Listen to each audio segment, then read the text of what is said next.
آپ تمام سے گزارش ایک مرتبہ سورہ ہم 3 مرتبہ سورہ اخلاص کی تلاوت فرما کر اور مقبول کی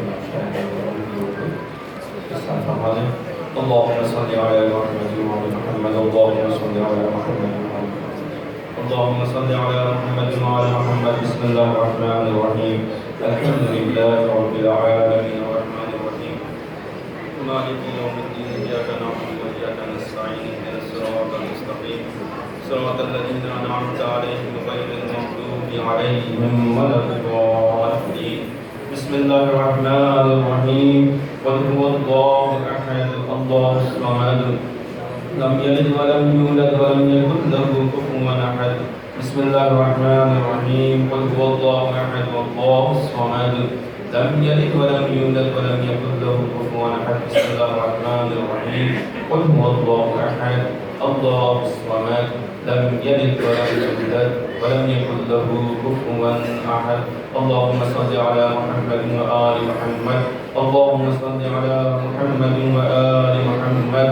اللهم صل على محمد وآل محمد وعجل فرجهم. اللهم بارك وسهدية للأئمة المعصومين عليهم الصلاة والسلام والثواب بحق محمد وآله الطاهرين إلى حق المرحوم شاهد المرحوم بحق محمد وآله الطاهرين. صلوات قدر محمد وآل محمد.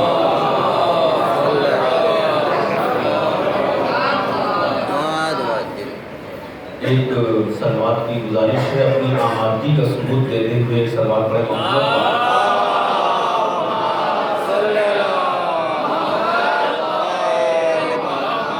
تمام مریضوں کی شفا یابی کے لیے مل جل کر یہ صلوات پڑھیں محمد.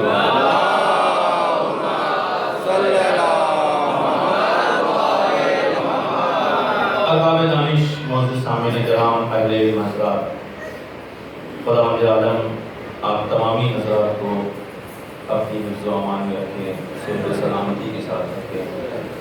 خصوصی طور پر اس دور پرفتن میں جہاں پر سانس لینا بھی دوبھر ہے، جہاں عقائد کو بچانا یقینی طور پر ایک مشکل مرحلہ ہے، ایسے ماحول میں اپنے ایمان کی سلامتی کے لیے اپنے وقت کے امام سے دعا کرتے ہوئے مل جل کر صلوات پڑھیں محمد.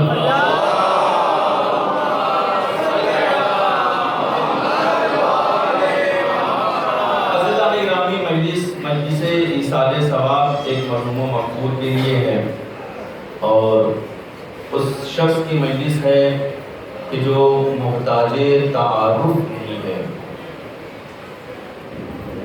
ظاہر سی بات ہے، میں کسی سے بھی پوچھوں یہاں پر کہ مجلس کس کی ہے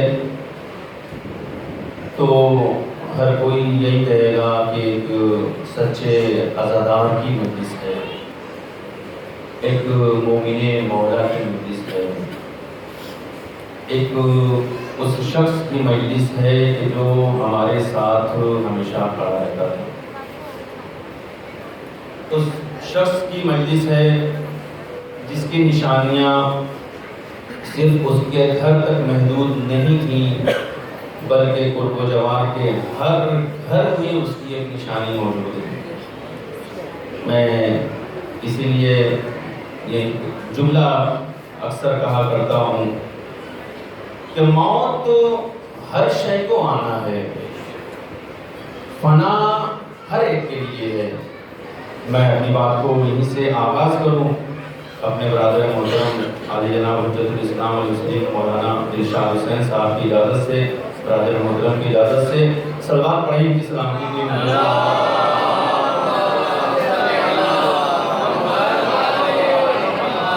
قرآن مجید کی جس آیہ مبارکہ کو میں نے سرنامہ سخن قرار دیا ہے، قرآن مجید کی یہ آیہ مبارکہ محتاج تعارف نہیں ہے، مشہور و معروف آیت ہے سورہ آل عمران کی آیت نمبر 145، جس کا میں ترجمہ کر کے اپنی بات کا آغاز کروں کہ خداوند عالم اس آیہ مبارکہ میں ارشاد فرماتا ہے کہ وَمَا كَانَ لِلنَّفْسٍ أَن تَمُوتَ إِلَّا بِإِذْنِ اللَّهِ كِتَابًا مُؤَجَّلًا. کوئی بھی چیز جو اس روئے زمین پر پائی جاتی ہے، جتنی بھی موجودات پائی جاتی ہیں، ذی روح پائی جاتی ہیں، وہ کوئی بھی خدا کی بغیر اذن کے، خدا کی بغیر اجازت کے نہیں مر سکتی ہے۔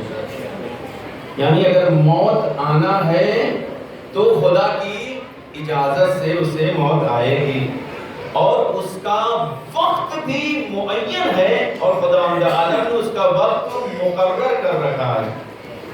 میں بات یہیں پر بتاؤں آپ کو، اکثر میں اس چیز کو کہتا ہوں کہ موت ایک حقیقت کا نام ہے جس کو آپ مانیں یا نہ مانیں۔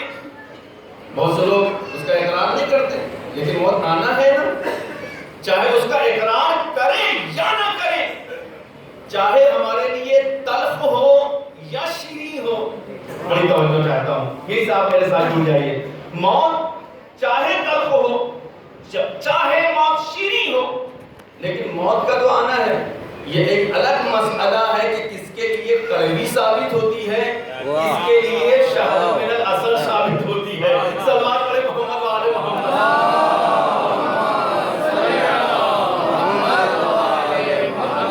موت کی حقیقت سے انکار نہیں ہے، موت آنا ہر ایک کو ہے، سب کو مرنا ہے، لیکن کوئی کسی کے حکم سے نہیں مرے گا، کوئی کسی کے چاہنے سے نہیں مر سکتا ہے، کوئی کسی کے نہ چاہنے سے زندہ نہیں رہ سکتا ہے۔ بڑی توجہ چاہتا ہوں، ایک بات پیش کرنا چاہتا ہوں۔ قرآن مجید کی اسی آیے مبارکہ کے ذیل میں دیکھ رہا تھا، تو اس میں ایک حسین سی بات، اسی سورہ آل عمران کی آیت نمبر 147 146 اور اس کے بعد 167 162 میں اس چیز کا اشارہ کیا۔ کچھ لوگوں نے یہ اعتراض کیا، بہت توجہ چاہتا، آج ہمارے معاشرے میں بھی یہ اعتراض پایا جاتا ہے۔ بہت سے لوگ کہتے ہیں یہ باتیں، ابھی میں اس چیز کو دہرا رہا ہوں۔ بہت سے لوگ کیا کہتے ہیں؟ بہت سے لوگ کہتے ہیں کاش اگر وہ ہمارے ساتھ ہوتا تو اسے موت نہیں آتی۔ اللہ اکبر، اللہ، میرا جملہ نہیں ہے، یہ قرآن کا جملہ ہے، قرآن کی آیت ہے۔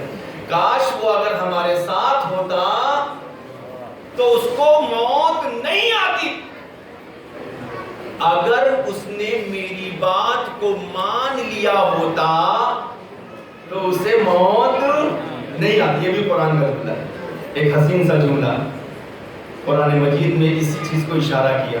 کچھ لوگ کچھ لوگوں سے کہیں گے کہ اگر وہ ہمارے ساتھ آ جاتے تو ان کو موت کا سامنا نہ کرنا پڑتا، جبکہ خدا کا حتمی فیصلہ یہ ہے کہ موت تمہارے چاہنے یا نہ چاہنے سے نہیں آتی ہے، موت کا وقت مقرر ہے، موت کا وقت معین ہے۔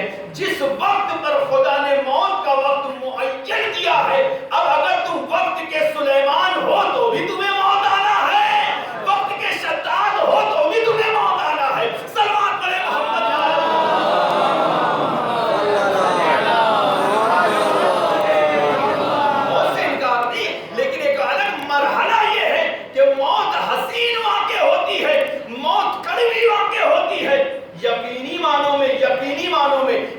حسین حدیث ہم نے دیکھا، امام فرماتے ہیں کہ موت دونوں طرح سے آتی ہے، ایک بہت آسان موت ہوتی ہے، ایک بہت مشکل موت ہوتی ہے۔ ایک موت اس طرح سے ہوتی ہے کہ جس طرح سے انسان کے بدن کو کینچی سے کاٹ دیا جائے۔ بڑی توجہ، مولائیوں کا مجمع ہے، ایسا احساس ہوتا ہے جیسے اس کے بدن کو کینچی سے کتر دیا جائے۔ وہ اس کینچی سے کاٹنے کو برداشت کر سکتا ہے، لیکن موت کی تلخی کو برداشت نہیں کر سکتا۔ ایک موت کیا ہے؟ ایک دوسری موت امام نے فرمایا کہ دوسری موت وہ موت ہے کہ جیسے پھول سے خوشبو نکل جائے۔ اللہ اکبر، جیسے پھول سے خوشبو نکل جائے، یعنی کہ اسے احساس نہیں ہوا۔ پتہ چلا مولانا ابھی تو میرے ساتھ بیٹھے بات کر رہے تھے، مولانا ابھی تو میرے ساتھ چائے پی کر گئے، مولانا ابھی تو ان سے فون پر گفتگو ہوئی، ابھی تو واٹس ایپ پر میسج میں ان کا دیکھ رہا تھا، ابھی تو ان سے کلام ہو رہا تھا، ابھی تو فلاں جگہ محفل میں موجود تھے، ابھی تو فلاں مجلس میں بیٹھے ہوئے تھے۔ ایسا اچانک کیسے؟ ہاں، علی والوں کو ایسی ہی موت آتی ہے۔ اللہ اکبر، کہ انہیں احساس تک نہیں ہوتا ہے۔ کیوں؟ کیونکہ انہیں جس چیز کا انتظار ہوتا ہے، جب اس کی زیارت سامنے ہو جاتی ہے تو وہ موت کی تلخی بھی بھول جاتے ہیں، موت کی مشکل بھی بھول جاتے ہیں۔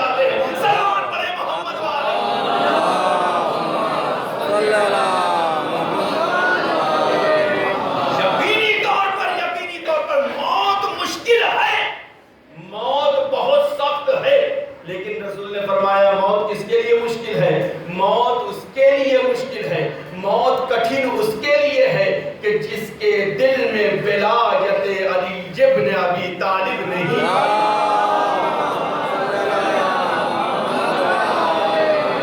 لیکن اگر ہمارے اہل بیت کی ولایت اس کے دل میں پائی جاتی ہے، محبت اس کے دل میں پائی جاتی ہے، تو پھر احلا من العسل، ایک 13 سال کا بچہ بھی اس موت کا ذائقہ بتائے گا کہ موت شہد سے بھی زیادہ شیریں ہوتی ہے۔ یہ دنیا والے کنفیوز تھے کہ اس موت کا ذائقہ کیسے لکھا جائے، اس کا مزہ کیسے تحریر کیا جائے، کیونکہ مزہ لکھنے کے لیے بھیا زندہ رہنے کی شرط ہے یا نہیں ہے؟ مرنے کے بعد تو کوئی آگے بتائے گا نہیں کہ اس کا مزہ مجھے کیسا لگا، کڑوا تھا یا میٹھا تھا یا کھٹا تھا، یہ کس طرح کا موت تھا یا کیسی تلخی کا ہمیں سامنا کرنا پڑا۔ آج تک کسی نے مرنے کے بعد آ کر یہ نہیں بتایا ہے۔ یہ در اہل بیت کا کرم ہے کہ اس در کے جو غلام ہوتے ہیں، اس در کے جو بچے ہوتے ہیں، وہ بھی مرنے سے پہلے موت کا ذائقہ دنیا کو بتاتے ہیں کہ دیکھو تمہیں کنفیوز ہونے کی ضرورت نہیں ہے، در اہل بیت پر آ جاؤ، ہم تمہیں بتاتے ہیں اگر حسین اور حسین کی آل اولاد کی محبت ہے تو موت شیریں ہے، اگر ان سے دور ہو تو موت تلخ ہے اور کڑوی ہے۔ سلوات پڑھے محمد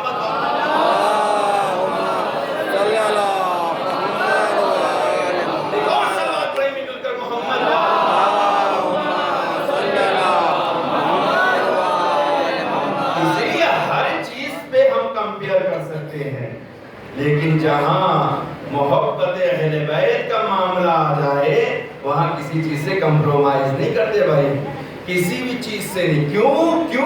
کیونکہ ہر چیز کی محبت ہے، لیکن اہل بیت کی محبت کے بعد ہر چیز کی چاہت ہے، لیکن اہل بیت کی ولایت کے اقرار کرنے کے بعد اگر ان کی محبت نہ ہو تو ہم دنیا کی محبت بھی نہیں رکھتے ہیں، دنیا والوں کی محبت نہیں رکھتے ہیں۔ کیوں اس دنیا سے محبت کریں جس دنیا کو علی نے 3 مرتبہ طلاق دیا ہو، جسے علی 3 مرتبہ طلاق دے؟ ہمارے دل میں اس دنیا کی محبت نہیں، ہم دنیا میں جیتے صرف اس لیے ہے کہ اہل بیت اس دنیا میں رہے ہیں، ہم رہتے اس لیے ہیں تاکہ اہل بیت کا تذکرہ کر سکیں، رہتے اس لیے ہیں تاکہ ہم ان کا فرش عزا بچھا سکیں، تاکہ ہم ان کا ذکر کر سکیں۔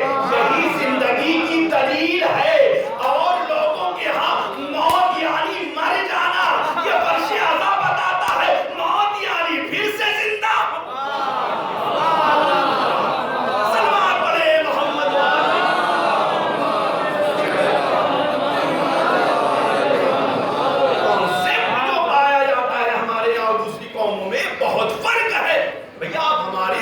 مسائل کو نہیں سمجھ سکتے۔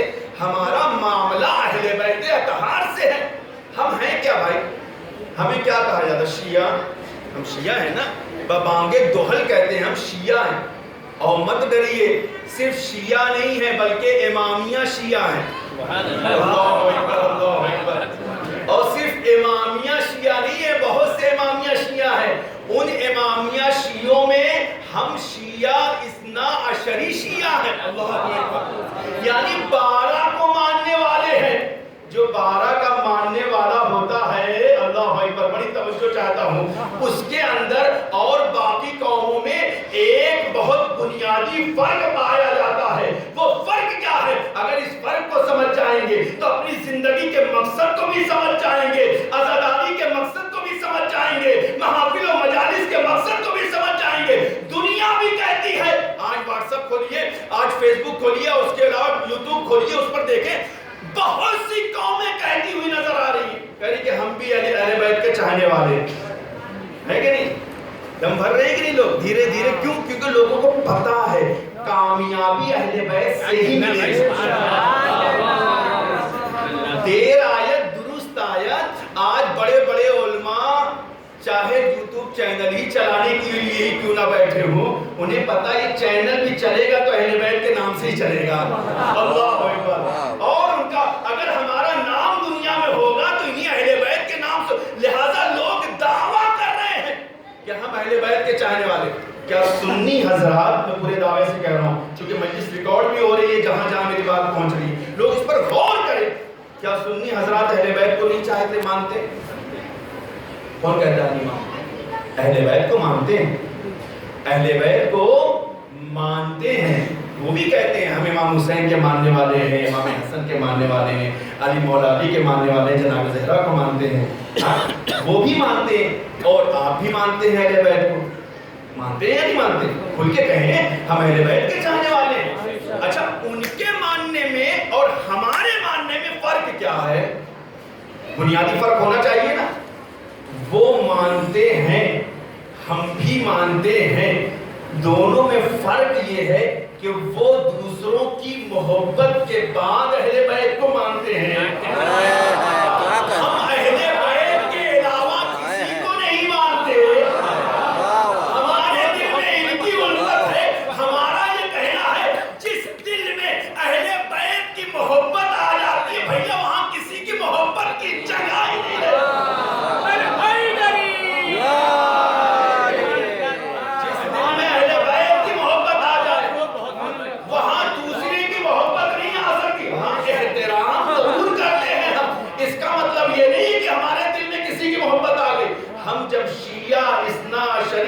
تو اس کا ایک اصول پایا جاتا ہے اہل بیت اطہار سے، یعنی کہ ان کی محبت کا اظہار کرنا. پڑھتے ہیں مکتب کی کتابیں نہیں؟ اللہ ہے کہ ہم شیعہ اثنا عشری ہیں، یعنی ان کی محبت کا اظہار کرنا. یہ ہر بچے پر لازم ہے، یہ ہر شیعہ پر لازم ہے، یہ ہر مرد اور عورت پر لازم ہے کہ ان کی محبت کا اظہار کرے. جملہ دوسرا پیش کر رہا ہوں، دیکھو کس طرح سے آپ سنتے ہیں. اہل بیت کی محبت اگر دل میں ہے تو ان کی محبت کا اظہار ضروری ہے. صرف محبت نہیں بلکہ ان کے دشمنوں سے بیزاری. اگر دشمنوں سے بیزاری نہیں ہے تو یہ ایک طرفہ محبت ہے. تولا کا بھی حکم ہے، تبرہ کا بھی حکم ہے. ہم تولا بھی کرتے ہیں، ہم تبرہ بھی کرتے ہیں. اہل بیت کے دشمنوں سے ہم براءت کا اعلان کرتے ہیں. ہمارے مذہب میں گالی گلوچ نہیں ہے، لیکن خدا نے جس پر لعنت کی ہے ہم بھی اس پر لعنت کرتے ہیں، کیونکہ رسول نے لعنت کی ہے، قرآن نے لعنت کی ہے. سلمان پڑھے محمد.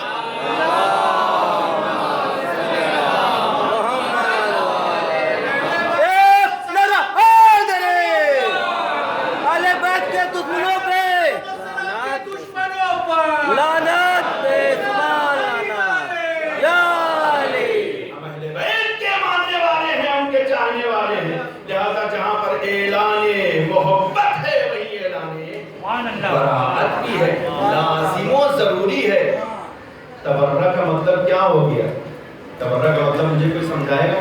اعلان بیزاری، یعنی کس چیز کے اعلان بیزاری؟ کاش میں یہ جملہ اپنے جوانوں کے دلوں میں اتار دیتا تو آج کی مجلس میری پوری سوارت. اعلان بیزاری یعنی تبرہ یعنی بھائی بولے اعلان بیزاری یعنی اعلان نفرت. بیزاری اور نفرت کس چیز سے؟ اللہ اکبر، اللہ اکبر. توجہ ہے نا، میرے ساتھ ہے نا. بیزاری کس چیز سے؟ براءت کس چیز سے؟ دشمنی کس چیز سے؟ جس طرح سے وہ جھوٹ بولتے تھے ہم جھوٹ نہیں بولیں گے. جس طرح انہوں نے حق عزم کیا ہم اپنے بھائی کا حق عزم نہیں کریں گے.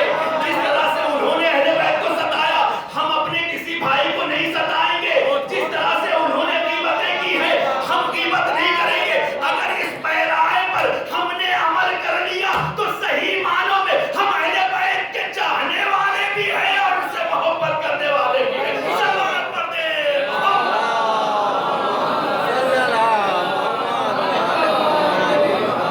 بالکل کا سلوات پڑھے محمد والے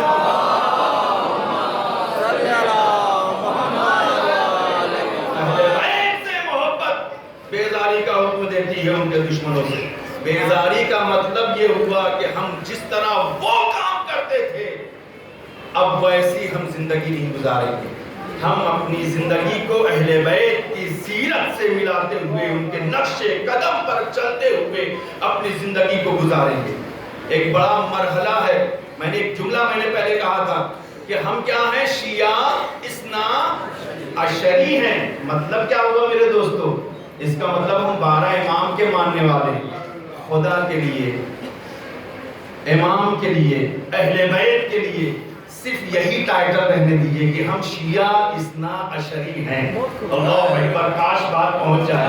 بس یہی ٹائٹل رہنے دیجئے، اسی پر فخر کریے، اسی پر گنگنائیے، اسی پر خدا کی صلوات پڑھیے، اسی پر اس کا شکر ادا کریے، اسی پر نماز شکرانہ ادا کریے کہ ہم شیعہ اثنا عشری ہیں. اپنے آپ کو گروہ میں مت بانٹیے، یہ تو گروہ میں بانٹ کر شیعت کو کمزور کیا جا رہا ہے. اہل بیت کا چاہنے والا کمزور نہیں ہوتا ہے، وہ جہاں ہوتا ہے طاقتور ہوتا ہے. صلوات پڑھیں محمد.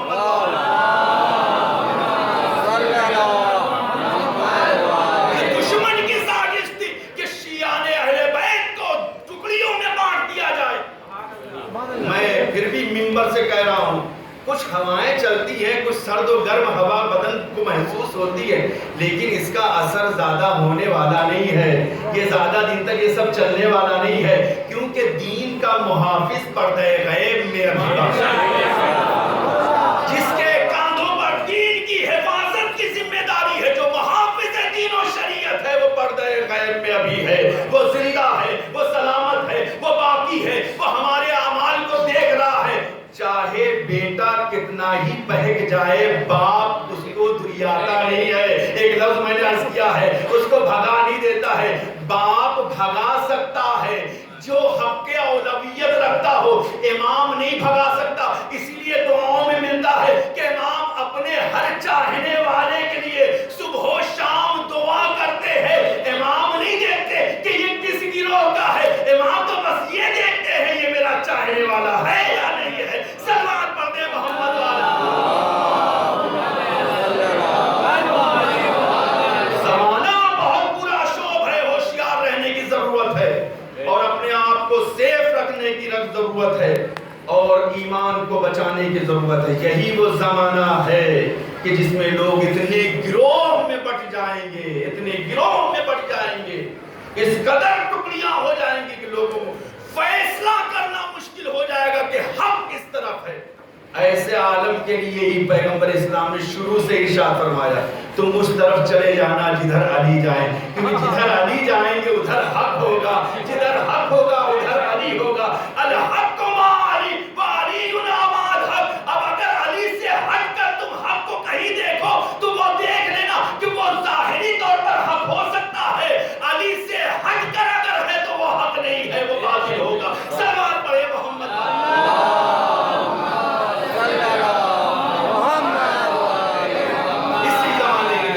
ہمیں اپنے سیکور رہنے کی ضرورت ہے، اپنے آپ کو محفوظ کرنے کی ضرورت ہے.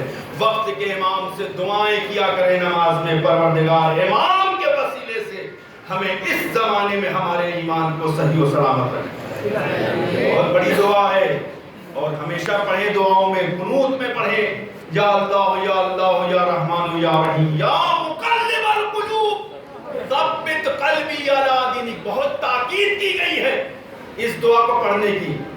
یہ ادھر ادھر کی دعا نہیں ہے، اہل بیت نے اسے تعلیم کیا ہے. اسی زمانے کے لیے خاص طور سے آخری زمانے میں اس دعا کو پڑھو، کثرت سے پڑھو، تاکہ تم ثابت قدم رہ سکو اس دین پر جسے صراط مستقیم کہا جاتا ہے، جسے دین اہل بیت کہا جاتا ہے، جسے دین محمد کہا جاتا ہے، جسے دین علی ابن ابی طالب کہا جاتا ہے، تاکہ تم گمراہ نہ ہونے پاؤ. عزیزو، بڑا مرحلہ ہے آج اس زمانے میں.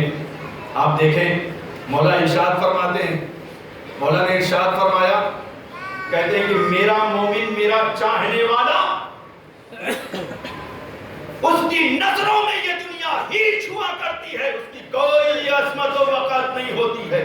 وہ جیتا ہے تو ہمارے لیے، مرتا ہے تو ہمارے لیے. اس کا جینا اور اس کا مرنا ہمارے لیے ہوتا ہے. دعائے عہد میں پڑھتے ہیں نا، اسی جملے کی عکاسی کر رہا ہے کہ ہمارا جینا بھی آپ کے لیے ہے، ہمارا مرنا بھی آپ کے لیے ہے. قربان جائیں ہماری جانیں. اہل بیت کے چاہنے والے یہی پیغام دیتے ہیں، چاہے وہ کربلا کے میدان میں ہو، چاہے وہ جس زمانے میں زندگی گزار رہے ہو. ہمارا جینا بھی آپ کے لیے ہے، ہمارا مرنا بھی آپ کے لیے ہے.